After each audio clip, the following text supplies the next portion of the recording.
नमो नमः सुस्वागतं भवतां सर्वेषां हार्दिकम् अभिनंदनम। मित्राणि, मैं मनीष दीक्षित विजयश्री संस्कृत एकेडमी परिवार में आप सभी का हार्दिक स्वागत करता हूं, हार्दिक अभिनंदन करता हूं। साथियों, यह कक्षा आपको शब्द रूपों को अर्थ सहित याद करवाने के लिए, दूसरा देखिए शब्द रूपों को अर्थ सहित याद करवाने, संस्कृत अनुवाद में आने वाली कठिनाइयों को दूर करने और हिंदी अनुवाद करना सीखने के लिए बहुत ही उपयोगी कक्षा है। जैसा कि पिछली कक्षा में हमने बालक शब्द यानी अकारांत पुल्लिंग शब्दों को के बारे में हमने जाना था, यानी हमने बालक के रूप से हमने अनेक रूप बनाना सीखे थे। ठीक है, उसी प्रकार आगे उसी शब्द रूप की श्रृंखला में हम इस कक्षा को आगे बढ़ाते हैं और आज हम आकारांत कौन से रूप सीखने वाले हैं? आकारांत आकारांत स्त्रीलिंग शब्दों के बारे में आज हम बात करने वाले हैं, यानी एक ही कक्षा में हम अनेक स्त्रीलिंग जितने भी शब्द हैं आपके आकार अंत वाले, उनको समझने वाले हैं, उनको सीखने वाले हैं। तो यह कक्षा किनके लिए महत्वपूर्ण है? तो ये प्रारंभिक कक्षा से सभी प्रतियोगी परीक्षाओं के लिए ये महत्वपूर्ण कक्षा, प्रारंभिक कक्षा यानी आपकी कक्षा 6 और अगर जहाँ पे कक्षा 3 से अगर ये प्रारंभ हो रही है, तो बिल्कुल वहाँ पर भी ये आपके लिए और साथ के साथ यह संभाषण की जो कक्षा हम प्रारंभ करेंगे, संभाषण में भी आपको संभाषण में भी आपको कम से कम 4 रूप आपको आने ही चाहिए। आपके अकारांत पुल्लिंग, अकारांत स्त्रीलिंग, इकारांत स्त्रीलिंग और अकारांत नपुंसकलिंग। ठीक है? तो आगे बढ़ते हैं। माँ भगवती का ध्यान करते हैं, माँ सरस्वती का ध्यान करते हैं। सरस्वती नमस्तुभ्यं वरदे कामरूपिणी विद्यारंभं करिष्यामि सिद्धिर्भवतु मे सदा, सिद्धिर्भवतु मे सदा। साथियों, आज की इस कक्षा में हम बात करेंगे आकारांत, जो आपके शब्द हैं आकारांत स्त्रीलिंग शब्द, स्त्रीलिंग शब्द। ठीक है, स्त्रीलिंग शब्दों के बारे में आज हम इसकी कक्षा में बात करने वाले हैं, यानी जैसे हम बालिका जो शब्द है उससे और रूप कैसे बना सकते हैं, और रूप कैसे बना सकते हैं। ठीक है, जैसे हमने लास्ट कक्षा में हमने किसकी बात की थी? बालक शब्द की बात की थी, अकारांत पुल्लिंग शब्दों की बात की थी। ठीक है, वैसे ही अभी इसी को हम समझने वाले हैं। साथ में हमने पहले बात भी की थी, उसी पैटर्न को लेकर के हम आगे बढ़ने वाले हैं। पिछली कक्षा में आपका बहुत अच्छा संयोग रहा है। ठीक है, और आपने अच्छे से उसको समझने का प्रयास भी किया है। फिर भी अगर आपने अभी हमारे इस चैनल पर नए हैं तो इस चैनल को सब्सक्राइब ज़रूर करें। आप वीडियो देख तो रहे हैं लेकिन अभी तक इसको सब्सक्राइब नहीं कर रहे हैं। अभी तक 76% जो हमारे व्यूअर हैं उन्होंने अभी तक सब्सक्राइब नहीं किया है चैनल को। तो प्लीज़ इसको सब्सक्राइब करें, वीडियो को लाइक करें और अपने दोस्तों के साथ इसको ज़रूर शेयर करें, ठीक है? अगर आपको कोई समस्या है, कोई भी आपको प्रश्न है, मन में जिज्ञासा है, तो आप कमेंट ज़रूर करें, कमेंट्स ज़रूर करें। तो बढ़ते हैं आज की इस कक्षा की ओर, बालिका शब्द को हम समझते हैं। देखिएगा, बालिका शब्द के रूप यहाँ पर दिए हुए हैं, बालिका शब्द कैसा रूप है? आकारांत स्त्रीलिंग रूप है, आकारांत स्त्रीलिंग रूप है। हमने विगत कक्षा में इसके बारे में चर्चा कर ली है, पिछली कक्षा का लिंक आपको डिस्क्रिप्शन में मिल जाएगा, ठीक है? और हमने एक प्लेलिस्ट भी बना दी है, जो प्लेलिस्ट में आपको ये सारे शब्द रूप एक जगह ही देखने को मिल जाएँगे। एक बार हम बोल लेते हैं इनके रूप किस तरह से होंगे कि बालिका, बालिके, बालिकाः, प्रथमा, ठीक है? प्रथमा इसलिए साथ में बोलना है क्योंकि आपको ये याद रहे कि ये रूप कहाँ का है, ये रूप कहाँ का है। तो बोलिए मेरे साथ में बालिका, बालिके, बालिकाः, प्रथमा, बालिकाम्, बालिके, बालिकाः, द्वितीया, बालिकयाः, बालिकाभ्यां, बालिकाभिः, तृतीया, बालिकायै, बालिकाभ्यां, बालिकाभ्यः, चतुर्थी, बालिकायाः, बालिकाभ्यां, बालिकाभ्यः, पंचमी, बालिकायाः, बालिकयोः, बालिकानां, षष्ठिः, बालिकायां, बालिकयोः, बालिकासु, सप्तमी। हे बालिके, हे बालिके, हे बालिकाः, संबोधनम। ठीक है ना? हे बालिकाः संबोधनम। तो दोबारा बोलेंगे बालिका, बालिके, बालिकाः प्रथमा, बालिकाम, बालिके, बालिकाः द्वितीया। मेरे साथ बोलिए, गुनगुनाइए, याद हो जाएगा, है ना? मेहनत अलग से नहीं करनी पड़ेगी। बालिका, बालिके, बालिकाः प्रथमा, बालिकाम, बालिके, बालिकाः द्वितीया, बालिकयाः, बालिकया, बालिकाभ्यां, बालिकाभिः तृतीया, बालिकायै, बालिकाभ्यां, बालिकाभ्यः चतुर्थी, बालिकायाः, बालिकाभ्यां, बालिकाभ्यः पंचमी, बालिकायाः, बालिकयोः, बालिकानां षष्ठिः, बालिकायां, बालिकयोः, बालिकासु सप्तमी। हे बालिके, हे बालिके, हे बालिकाः संबोधनम। तो ये तो आपके सामान्य रूप हो गए। अब इसको समझते हैं कि वो कौन-कौन से इसमें प्रत्यय लगे हुए हैं, या हम ये कहें कि शॉर्ट रूप जो कौन से हैं, जिससे हम और भी रूप बना सकें। तो देखिए हम यहाँ पर हम यहाँ पर एकवचन के जो रूप हैं, उनको यहाँ पर लेने का प्रयास कर रहे हैं। एकवचन के जितने भी आपके रूप हैं, उनको हमने यहाँ पर लिया है। यहाँ हम समझते हैं इसको थोड़ा-सा। देखिएगा, यहाँ बालिका शब्द है, एकवचन में प्रथमा में, बालिकाम द्वितीया एकवचन में, बालिकया तृतीय एकवचन में, बालिकायै चतुर्थी एकवचन में, बालिकायाः पंचमी में, बालिकायाः षष्ठी में, बालिकायाः सप्तमी बालिकायां सप्तमी में, हे बालिके, ये आपके संबोधन में हो गया। जैसा कि हमने पिछली कक्षा में हमने पढ़ा था कि हमको यहाँ पर जो भी शब्द है, जैसे ये शब्द कैसा है? आकारांत शब्द है, ठीक है? इसमें क्या है? बालिक प्लस आ, यानी कैसा शब्द है ये? आकारांत शब्द है। तो हमें क्या कर देना है, हमें क्या कर देना है, ये कारांत जो है आ अंत वाला, इसको हटा देना है। अब हमारे पास में बच गया क्या रूप है? बालिक शब्द बच गया। क्या बच गया? बालिक शब्द बच गया। और बालिक शब्द में यहाँ पर ये जो प्रत्यय दिए हुए हैं, यहाँ पर ये शॉर्ट फॉर्म दी गई है, इसको आपको क्या करना है? जोड़ना है। जैसे ही बालिक में आप आ जोड़ेंगे तो रूप बन जाएगा आपका बालिका। ठीक है? बालिक में आम जोड़ेंगे तो रूप बनेगा बालिकाम। बालिक में अया जोड़ेंगे तो बालिकया। बालिक में आई जोड़ेंगे तो बालिकायै। ठीक है? ऐसे ही आयाः जोड़ेंगे तो बालिकायाः, बालिकायाः, याम जोड़ेंगे तो बालिकायाम, और ए जोड़ेंगे तो हे बालिके। अगर इसमें पहले से अगर आप स्वर नहीं हटाते हैं तो फिर यहाँ पे संधि कार्य होगा और अलग ही रूप बनता है। तो उसके लिए एक सीधा सा तरीका यही है, जो भी शब्द हैं, आगे के भी शब्द जो हम पढ़ेंगे उसमें भी यही तरीके काम आने वाले हैं, ठीक है? क्योंकि हमने उसी हिसाब से इसको क्या किया है, डिज़ाइन किया है, उसी हिसाब से यहाँ पे समझाने का प्रयास किया है। तो ये बालिका शब्द हो गया है, ठीक है? जैसे लता शब्द है आपका, ठीक है? कौन-सा शब्द है? लता। अब लता में क्या है? लत प्लस आ, इसी तरह से बनेगा लता, ठीक है? लता। अब इसके रूप चलाते हैं, इससे यहाँ बनाकर देखते हैं। देखिएगा ज़रा, लत प्लस आ में क्या हो जाएगा? लता। ठीक है, आम जोड़ेंगे तो क्या बनेगा इसमें? लताम। अगर अया जोड़ेंगे तो लतया। आई जोड़ेंगे तो लतायै। ठीक है, आयाः जोड़ेंगे तो लतायाः। आयाः जोड़ेंगे तो लतायाः। आपको याद करने की जरूरत नहीं है ना? आपको केवल ये जो रूप लिखे हुए हैं ब्रैकेट में, इनको याद करना है, और आप कोई भी रूप बना सकते हैं। लता, याम, ठीक है? और लते। ये लो, आपका एक ये रूप बन गया है, ठीक है ना? यहाँ पर क्या हो गया है? ये इस तरह से आपका रूप बन गया है। तो कोई दिक्कत ही नहीं है, याद हो जाएगा, आराम से हो जाएगा। कोई भी आप शब्द ले सकते हैं। रमा लेंगे तो क्या बन जाएगा यहाँ पे? रमा की अगर मैं बात करूँ, तो यहाँ पर अगर आप रूप ले रहे हैं रमा, तो यहाँ पर रूप हो जाएगा रमा, रमाम, ठीक है? रमया, रमायै, ये एक्स्ट्रा हो गया, ठीक है? रमायै, उसके बाद में रमायाः, रमायाः। देखो, एक बार तो आपको याद करना ही पड़ेगा, है ना?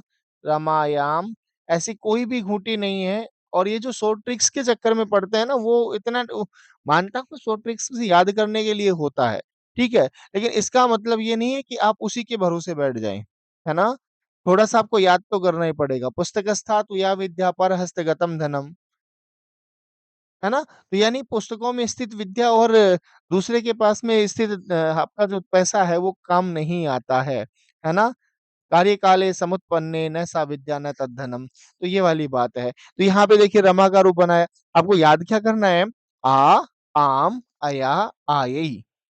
आ, आम, अया, आयई, आयाह, आयाह, आयाम, ए। ठीक है ना? ये आपको आकारांत के रूप बनाने के लिए सहायक होगा।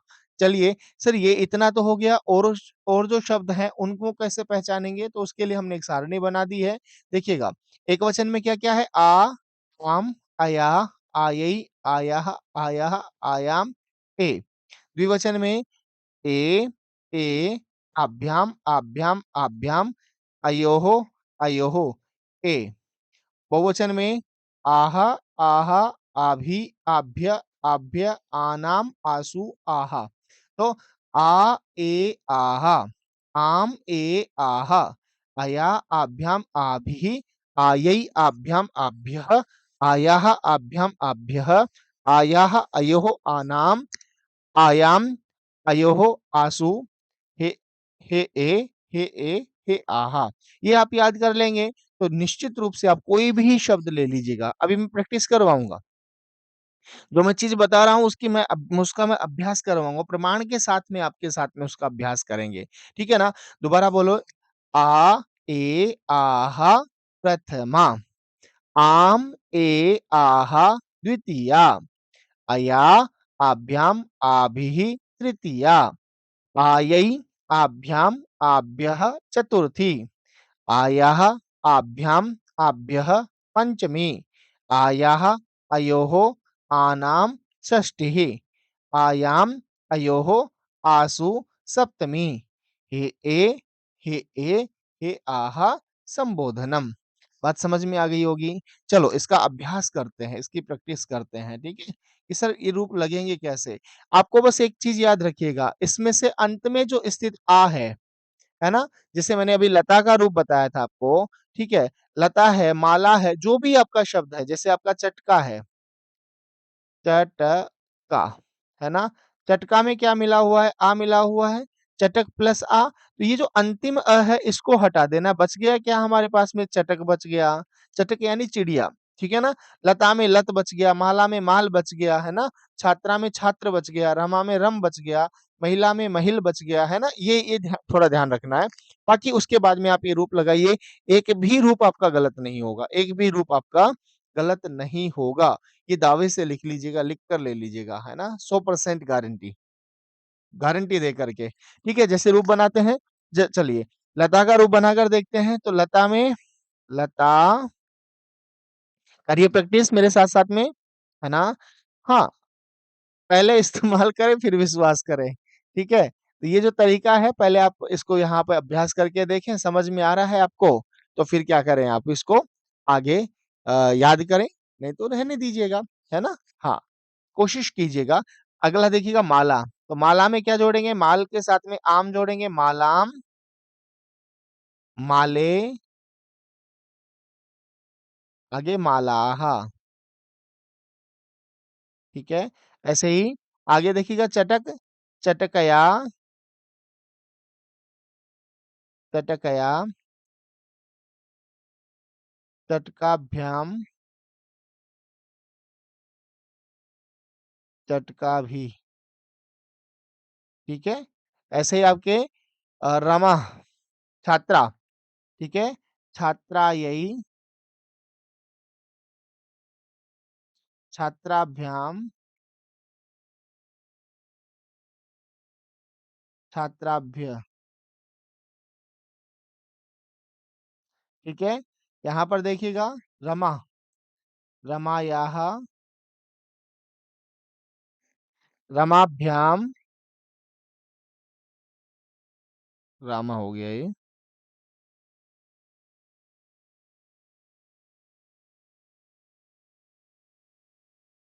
रमाभ्याम, रमाभ्यः,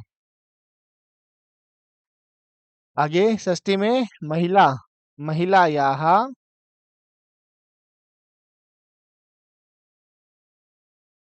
महिलयोः,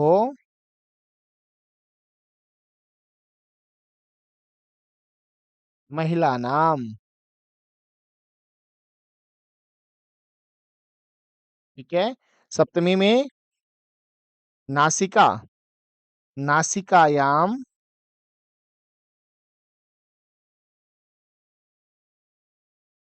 नासिकयोः, नासिकासु। ठीक है। ऐसे ही हे अध्यापिके, हे अध्यापिका, अध्यापिके, हे अध्यापिकाः। अजा का ले लेते हैं यहाँ पे। हे अजय, हे अजय। अजा का मतलब होता है बकरी। हे अजाहा। ठीक है। तो ये आपके क्या हो गए, रूप बन गए। अब देखिए ना, हमने एक ही हमारे पास में वो क्या कहते हैं हम इसको, सांचा, है ना? जैसे ईंट बनाते हैं तो उसका एक आकृति एक ही होती है, बाकी उसी से बनती रहती है, आपको केवल मिट्टी डालनी है, आपकी ईंट तैयार हो जाती है। तो वैसे ही यहाँ पर भी वही स्थितियां हो रही हैं। ठीक है, आपने एक सांचा तैयार कर लिया है और उस एक सांचे से आपने कितने सारे रूप तैयार कर लिए हैं। बात समझ में आ गई होगी। इतने सारे देखो, लता का मतलब होता है बेल, माला का मतलब माला जानते हैं, चटका चिड़िया, छात्रा का मतलब छात्रा, रमा, रमा लक्ष्मी है ना, हाँ। महिला, महिला जानते हैं, नासिका यानी नाक, अध्यापिका यानी शिक्षिका, क्रीड़ा यानी खेल, गायिका यानी गाने वाली, बाला यानी छोटी बच्ची, कोकिला कोयल, अजा बकरी, भाषा आप जानते ही हैं, पत्रिका जानते हैं, पुस्तिका, अजा यानी बकरी, बकरी दो बार हो गई भाई, है ना? तो इस तरह से हो गया। अब सर इनका अर्थ क्या होता है, अर्थ को थोड़ा सा समझ लेते हैं। तो चलिए अर्थ को देख लेते हैं। जैसे कि हमने पिछली कक्षा में बात की थी, कोई भी आप रूप ले रहे हैं, इसमें देखिएगा कॉमन शब्द क्या है, कॉमन शब्द क्या है?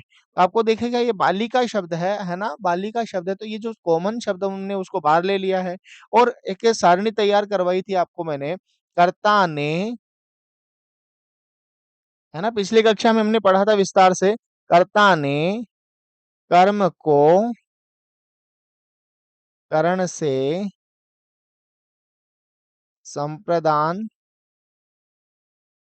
के लिए, ठीक है, ये से या द्वारा भी होता है, संप्रदान के लिए अपादान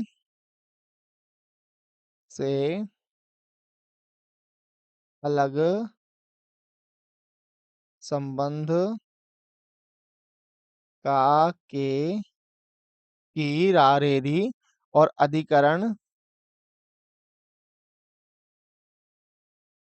में पर। बात समझ में आ गई क्या? ये आपके हमने देखा था पिछली कक्षा में। हाँ, अगर अभी तक आपने कक्षा नहीं देखी तो एक बार जरूर जाकर देखिएगा, है ना? लिंक आपको उसका डिस्क्रिप्शन में मिल जाएगा या फिर प्लेलिस्ट आपकी बनी हुई है शब्द रूप करके, उसमें वो वीडियो आपको देखने को मिल जाएगा। बात समझ में आ गई? तो अब अर्थ देखिएगा। प्राय इसमें प्रथमा द्वितीय तृतीय ही होती है, कर्ता में प्रथमा, कर्म में द्वितीय, करण में तृतीय, प्राय सामान्यतः, है ना? विशिष्ट नियमों से अलग-अलग विभक्तियाँ चेंज हो जाती हैं, वो उस कारक के प्रकरण में हम पढ़ेंगे। ठीक है? तो क्या होगा इसका अर्थ? बालिका ने, या बालिका भी होगा, है ना? बालिका को बालिका से द्वारा बालिका के लिए, अनुवाद में बहुत सिंपल तरीके से समझाने वाला हूँ आपको, है ना? बालिका से अलग, बालिका का के की बालिका में या पर और हे बालिका, ठीक है ना? हे बालिके। बात समझ में आ गई होगी। तो ये इनका क्या होने वाला है, अर्थ होने वाला है। तो एकवचन का अर्थ आपको समझ में आ गया। मैंने कहा बालिका के लिए पुस्तक दीजिए, तो बालिका के लिए यानी चतुर्थी, चतुर्थी एकवचन में क्या रूप बनाएंगे, क्या जोड़ना है हमको, आयई, है ना? और रूप बन जाएगा हमारा बालिका यही। सीता के लिए तो सीता यही, लता के लिए लता यही, लता से पुष्प तोड़ता है तो लतायाः पुष्पाणि तोटयति। किससे अलग हो रहा है पुष्प, लता से। ठीक है? तो यहाँ पे हम इस तरह से लतायाम पुष्पाणि सन्ति, लतायाम पुष्पाणि सन्ति। बताओ ज़रा हिंदी अर्थ क्या होगा?